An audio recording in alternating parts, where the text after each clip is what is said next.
कश्मीर के मुख्तलिफ दही इलाकों में सेहत की सहूलियात की कमी पर बढ़ती हुई तशवीश के पेश नज़र मारूफ मुआलिज डॉक्टर निसार अहमद तराली ने मौजूदा सेहत के निज़ाम के बारे में अपने ख्यालात का इजहार किया और इन इलाकों में सेहत की सहूलियात को बेहतर बनाने की ज़रूरत पर जोर दिया। मीम टीवी नुमाइंदे बशारत रशीद के साथ बात करते हुए उन्होंने क्या कहा, आइए देखते हैं। त्राल का एक मसला है, देखिए आबादी के लिहाज से पुलवामा डिस्ट्रिक्ट में ये दूसरा नंबर है, लेकिन तीसरा ये चीज है कि इन 25 साल जो नामासाइद हालात थे उनमें तकरीबन 6 से 7 प्राइमरी हेल्थ सेंटर अलावा दिए गए पांपर को भी और पुलवामा को भी, वो 6 से 7 प्राइमरी हेल्थ सेंटर त्राल में कम है। और उनमें जो पुराने प्राइमरी हेल्थ सेंटर होते थे उनमें तकरीबन 25 अफराद होते थे और इसके अलावा एक्सरे प्लांट भी होता था, डॉक्टर 5 होते थे, इंफ्रास्ट्रक्चर भी होता था, मेडिकल सप्लाई भी आती थी। क्योंकि यहाँ पर इंस्टीट्यूशन कम है। और तीसरा ये है, हमारा जो सब डिस्ट्रिक्ट हॉस्पिटल त्राल है वो नाम का सब डिस्ट्रिक्ट है, क्योंकि 1988 में इसको सब डिस्ट्रिक्ट बनाया था। उस वक्त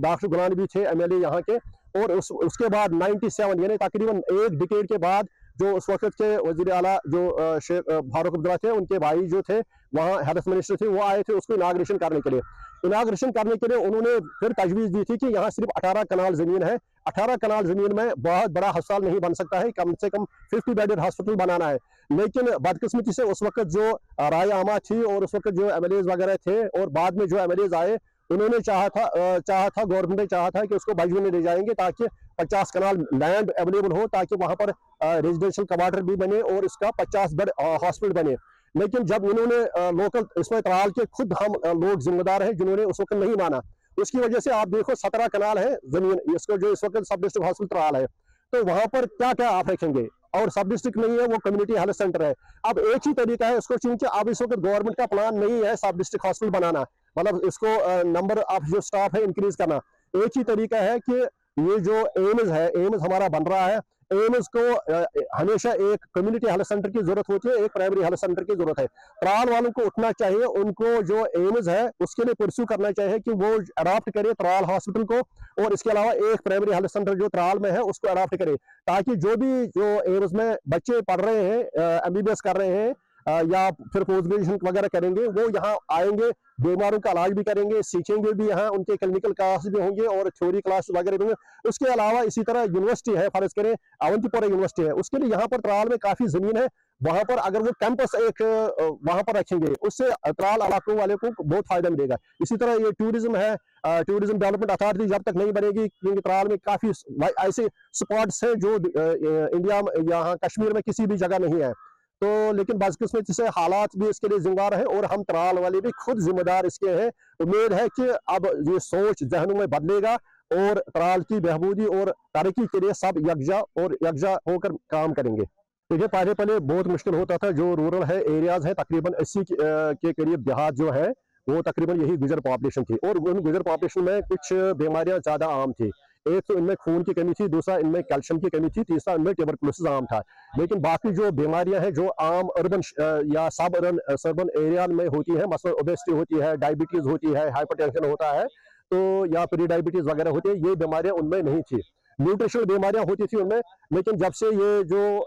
ये सड़कें अब देहात मतलब तक पहुंची हैं, उनकी वजह से उनका जो आना जाना है नजदीकी अस्पतालों में वो आसान हो गया। तीसरा ये जो है हेल्थ एंड वेलनेस सेंटर जो बने हैं, उनसे भी थोड़ा आसानी हो गई है। लेकिन असल में इन दूर देहात में तकरीबन यही सब सेंटर्स अवेलेबल होते हैं। सब सेंटर्स में एक नर्स होती है और इम्यूनाइजेशन स्टाफ वगैरह होता है, वो ज्यादा कुछ नहीं कर सकते हैं। अब पिछले समझे 91 से हम काम कर रहे हैं रूरल एरिया में, हम मेडिकल एयर कैंपस कर रहे हैं, अवेयरनेस कैंपस कर रहे हैं, बाकी जो इखलास वेलफेयर सोसाइटी की तरफ से जो इखलास ट्रस्ट की ब्रांच है,